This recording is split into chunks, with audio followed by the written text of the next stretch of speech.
Hello, I'm Mrs. Edmonds.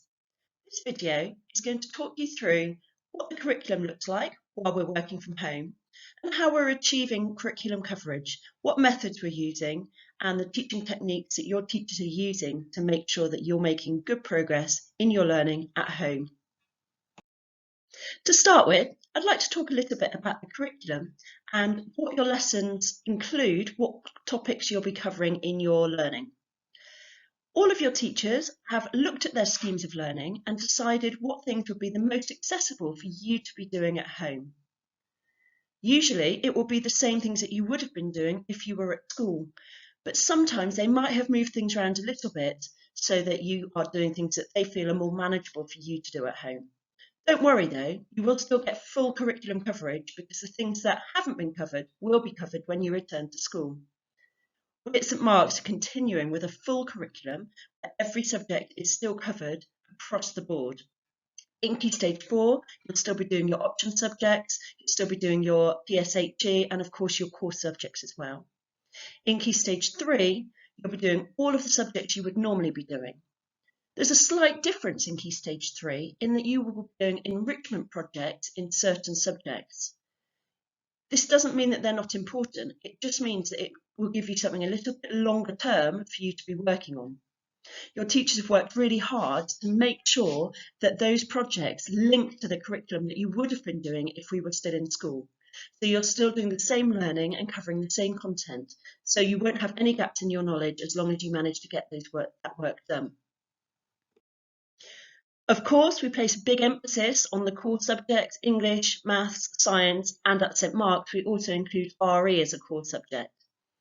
As you would normally have more lessons on these in school, you'll have more lessons on those at home as well. In Key Stage 3, you're aware that we've slightly changed your timetable this week, and therefore you will still have your lessons in these core subjects, you just might have one or two fewer. During those times, you need to be making sure you're catching up and doing any work that you might have missed in your other lessons. You also need to use that time for dirt. So go back to your teacher feedback, have a look at what they've said and try to improve the work that you've submitted based on your teacher's responses. That will help you to make progress and learn from any mistakes that you might have been making.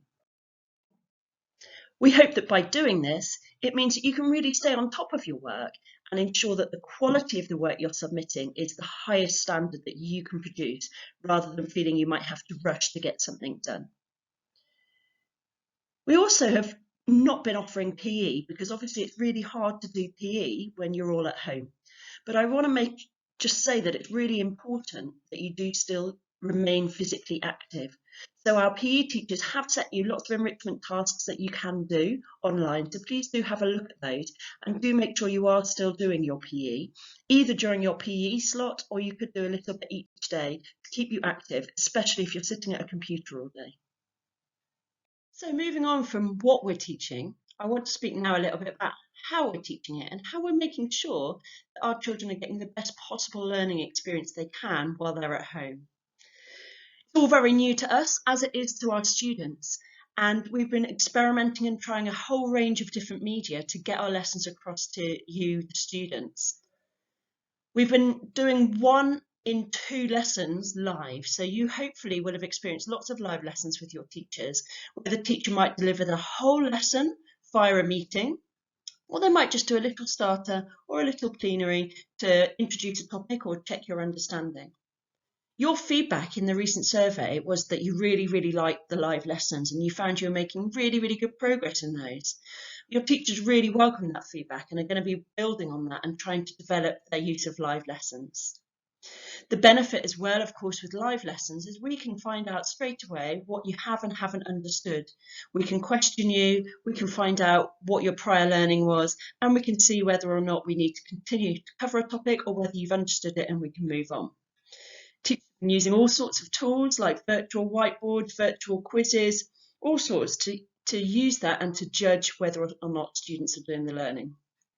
Students seem to really like it because it feels like they can actually contribute to the lesson, ask questions, answer questions, and sometimes even hear their mates and have a little chat with them. So we've been using Google Classrooms for those lessons, and I think they've been a real success story from this lockdown. You may also have received Loom videos, or like I'm doing now, a voiceover of PowerPoint from teachers, where they would have pre-recorded the lesson and sent it to you to have a look at in your own time at home. Again, some students really, really like this because it means they can work at their own pace and pause it as and when they need to. So that's another option that we're using quite a lot of in our lessons. We're also using online resources that are already made. So maths, things like My Maths, I know we're using Paboodle, the Oak National Academy resources. They're all already made for us, and they're also a really good teaching tool for us to use. So it's kind of a bit of a mix of all of those things, and sometimes it might just be a worksheet for students to do to consolidate their learning, or it might even be a case of having a catch-up lesson if students finish, for example, an essay. So it's a range of different techniques that we're using to deliver the lessons. And the feedback, like I said in the survey, was that students and parents both appreciated the mix and the blended learning that's happening, in particular the contact with the teachers. We have been so impressed with the work that's been handed in from our students. You're all doing a really, really great job, and some of the work that's been sent in has been absolutely phenomenal. So it's really important that we are able to see what you're understanding and what you're not understanding, and able to feed that back to you so that you can improve your learning where necessary, and also so that you know how you're doing. So it's really important that we have systems and ways of monitoring your progress and giving you feedback that work and that you are using at home to improve your learning as well. Every time you submit a piece of work, your teacher gets a notification. Every time you add a private comment, your teacher also gets a notification. And hopefully you're getting lots of comments back from your teachers as well, either answering your questions or giving you tips on how to improve your learning. All of that is stored for the teachers centrally on Google Classrooms, so they can have a look across all of the work that you've produced and see how you're getting on. Some of the work, your teacher might grade you on a 0 to 4 effort grade.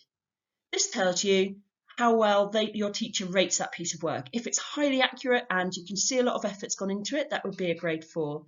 If it's not as good as we might expect, you might be down the lower end of that. And if it hasn't been submitted, it would be a 0.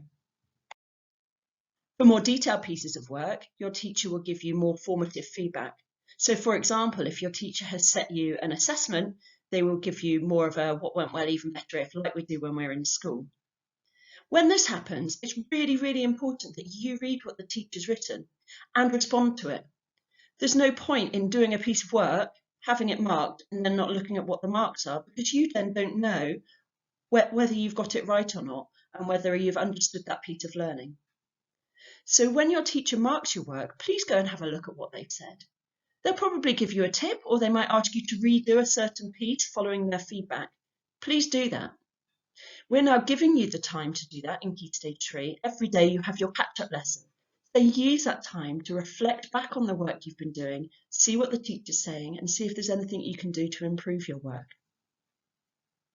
We're also using all of the work you're submitting to see what progress you're making, whether you're understanding what we want you to understand, or whether there's anything that we need to revisit. Your teacher might revisit it in the next lesson, or it might be that they revisit it when we're back in school. Sometimes we're getting feedback that you haven't quite finished a piece of work. In that case, we might give you a catch-up lesson to complete it. It's really important that the dialogue between you and your teachers continues all the time. Tell us if you are struggling, please. Tell us if you don't understand something. If we don't know, we can't help you. We can't do anything about it. We're not in a classroom. We can't come around and just check. So please do keep speaking to us and tell us how you're doing. And following from that, once you've told us, we will be there to help you.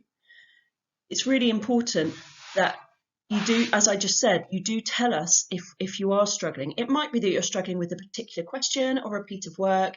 It might be that you're struggling on a broader scale, and actually you're struggling with the whole workload, or you're struggling with computer access or anything like that. Alongside that, you might be struggling with your well-being or with your mental health or feeling lonely. We want to help you, so we need to know. Please speak to your teacher Or if you're not happy speaking to that particular teacher, speak to your progress leader or your tutor, and we will do our very, very best to help you. We're not all together at the moment, but we are still a community and we all work together. So if you are struggling, please do let somebody know. There are lots of things we can offer you to help you. It might be we give you a call or arrange a live meeting. If it's something to do with the work, it's really easy to share screens and talk about how to work through a particular question. Similarly, if it's more a well-being concern, we have lots and lots of support on offer. So again, I'll say it one more time, please just tell us if you're struggling. So that brings me to the end. Hopefully that's been useful, just giving you a bit of an insight as to what we're covering, how we're covering, and what we're doing with that information once it's been taught. If you have any questions at all about your learning or about anything at all while you're at home, I've put the key contacts for you on the screen there. The info email address is for any inquiries at all, and of course that can be forwarded to members of staff if necessary. And then I've also put on there the two progress leaders, Mr. Leonard for years 10 and 11 and Miss Bartlett for years 7, 8 and 9. They're happy to help with any questions you might have. Of course, you can contact myself as well. Do that via the info@ email address there. And your tutors are also a really good point of contact if you need anything. If you've got any direct questions about this video, of course, please just drop an email to info@ and I will do my best to respond to you. Wish you all well and hope to see you in the flesh very soon. Take care.